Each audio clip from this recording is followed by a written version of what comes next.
तर मित्रांनो, गणपतीसाठी स्मोक इफेक्ट क्रिएट करण्यासाठी हे एक आम्ही अल्टरनेट सोल्युशन घरीच बनवलेलं आहे. जनरली स्मोक मशीन खूप जास्त महाग आहेत, सो त्याचं अल्टरनेट सोल्युशन म्हणून आम्ही हे बनवलं आहे.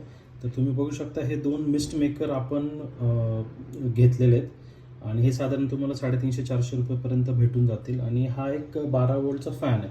सो हे एक डब्यामध्ये त्याची स्मोक बनवून ते फॅननी पुश करून एका बाजूने आपण त्याचा आउटलेट केलं, तर त्याचा इफेक्ट खूप छान येतो आणि हे तुम्ही घरी इझिली बनवू शकता. मी तुम्हाला दाखवतो याचा इफेक्ट.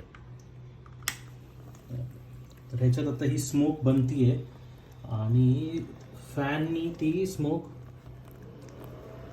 पुश केली जाईल. तर आता त्याला आपण आउटलेट दिलंय. तुम्ही बघू शकता हा किती जास्त स्मोक बाहेर येतं आणि हा स्मोक म्हणजे पार्टिकल्स असतात, त्यामुळे तुमचा कलर वगैरे काही डॅमेज नाही करू शकत. ट्राय करा हे घरी, खूप इझी सोल्युशन आहे. थँक्यू.